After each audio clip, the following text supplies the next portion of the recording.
Hey everyone, it's Ben Hardy here, and in today's going to be reviewing this Ford Super Duty with an all-new paint color, and I think this particular spec might be the one to go for in terms of the truck and the color and all of that. Before we get into this video, I want to give a huge shout out and thank you to the Lariat Super Ford here in Salt Lake City, Utah for giving me some time with this truck. I'm going to include a link to their website in the description down below so you can check out what they have currently. If you have any questions, you need any help, just ask for Jaden. And then on a side note, if you want to save time and money the next time you purchase a car, link to my car buying guide in the description down below. Let's get into it.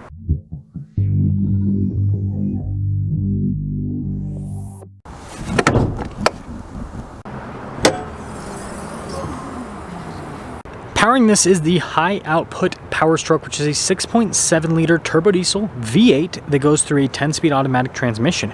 Power outputs are 500 horsepower and then 1,200 pound-feet of torque. Now, before we move forward with this review, I do want to mention if you want to see more videos just like this, then I recommend you subscribe because I post content every single day. So starting things off with the hood, this is finished in a new color called Glacier Gray. Really cool metallic flake. I don't know if that is popping up on camera. And then actually at the very top we also have cab lights, forgot to mention that. But yeah, let me know what you guys think about this new color. And then popping down, being a Lariat, we've got the upgraded LED lights. You guys can see lots of chrome trim here on the grille. And notice there's a camera there at the bottom of the Ford logo. And then we've got more chrome here with the bumpers, we've got fog lights, tow hooks, and of course we got the big air dam. Now the chrome might be the route to go. A lot of people, and myself included, like everything being blacked out, but the nice thing about chrome is it holds up way better over the long term to rock chips and everything compared to, well, painted everything. But anyways, putting it all together, let me know what you guys think about this new color, and let me know what you guys think about the looks with the chrome versus, you know, like a sport package, for example. Now around the side here, our tire wheel setup is 275, 70, 18 in the front and over in the rear. And you guys can see here with the wheels, you've got the silver with the metallic gray. And being a Super Duty, we've got pretty chunky suspension, as you can see. We've got our F250 badge, because this is a 250 Lariat badge, and then you've got your red 6.7L Power Stroke badge because it has the high output. And then notice stuff like the door handles are body painted. This is kind of random. The mirror cap is so chrome package, but then the mirror cap's blacked out.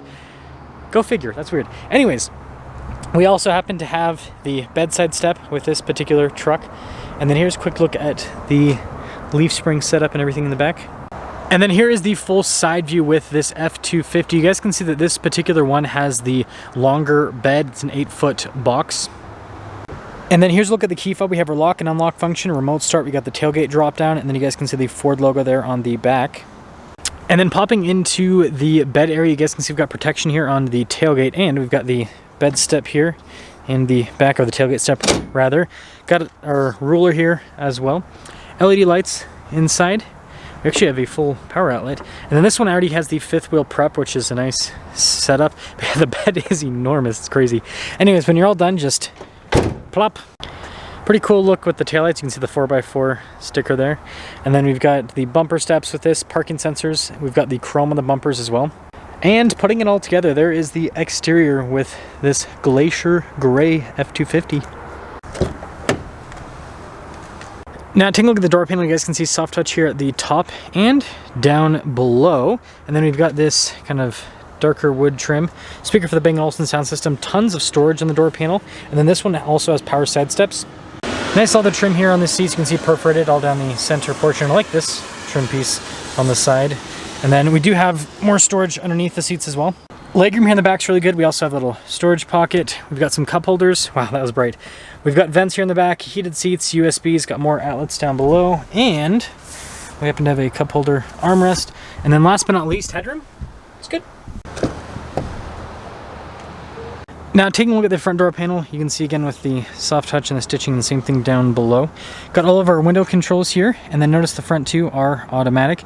You've got your mirror adjustments, the mirrors do power fold in. You got the mirror extension function as well, and then look at the wood trim there. Memory seat function. Blind spot monitoring with the mirrors, and then another speaker for the Bang & Olufsen sound system, and then same thing with the door panel up front, lots of storage. And then you guys are probably wondering, payload on this truck is 3,013 pounds, and then the gross vehicle weight rating is 11,400 pounds. Nice leather seats up front, just like what you have in the back. And then your adjustments on the side. We do have pedal adjustments with this truck. You got your parking brake. Light controls right here. These are for the mirror lights. Turn on the outlet. And then you guys can see with the tailgate drop down from the front. Steering wheel is power adjustable. And then I like this little trim piece with the American flag.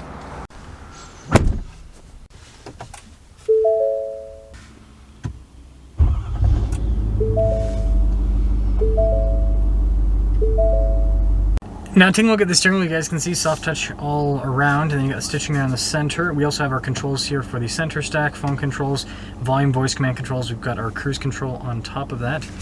Turn signal, windshield wiper stock, and then we have our column shifter here for the 10-speed automatic, so plus and minus, and that's what the M is for, is to pop it in manual mode, by the way.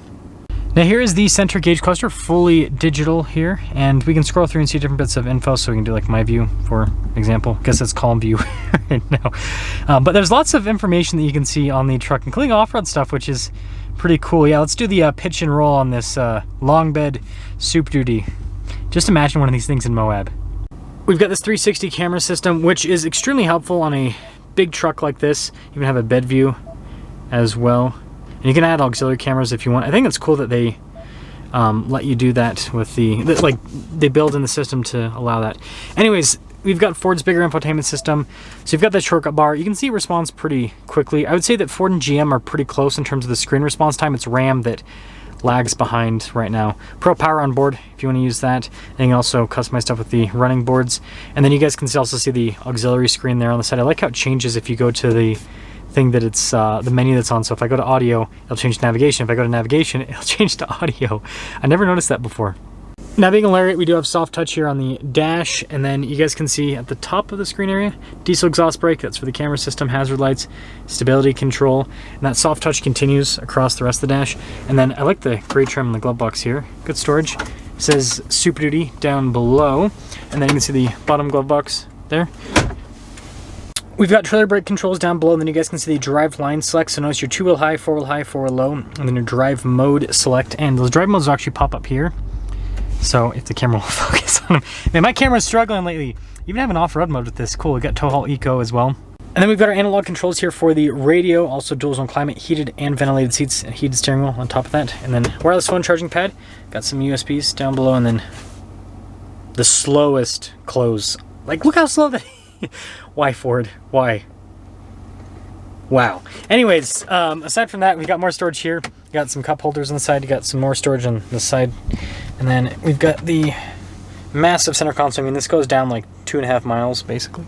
Soft touch here on the top. And then we do have a power sliding rear window. And then we've got our 6 auxiliary switches and a panoramic sunroof. So here's our window sticker for this particular truck. You guys can see the standard equipment here. And then notice our optional equipment as well. The high output power stroke still, they didn't increase the price for 24, which I appreciate in terms of the high output power stroke part of things. But there's the rest of the options. You can see base MSRP versus total, yeah, almost 20 grand in options. Total MSRP here, $86,385. So this particular truck is pre-sold, so we're not going to be doing any sort of driving. I actually already did a driving review with a high output F250, so just look up Ben Hardy 2024 F250 and you guys will be able to watch that review if you're interested in seeing driving impressions on this particular truck. But I just want to quickly sum things up with my thoughts on how this is packaged out. I think this was actually done really well in terms of the optioning for a number of reasons. So first off, the color, right? It has a color that makes the truck feel more unique, right? It doesn't just feel like every other truck that's black, white, or gray, even though it is technically gray. It's a cooler looking gray, and I feel like this color is going to become more popular over time. I mean, it's become really popular, I noticed, with Chevy. I can't remember what the name is on the color with Chevy, but they do the same thing with GMC as well. Just this like kind of more flat type gray, if that makes sense. Some people call it battleship gray. Anyways, so yeah, color's great, Lariat package is great, and then also the fact this has the high output power stroke, which will make it a little bit more exciting to drive, even though I do think it's a little bit superfluous to get the high output because the regular power stroke is already crazy enough. And then the chrome package on it. Again, it might not look as cool as a Sport, but long term, unless you put paint protection film on all the painted parts, this is going to look better in 10-20 years because the chrome just always holds up better. Anyways, let me know what you guys think about this spec, and let me know if you think if this is like the Super Duty sweet spot.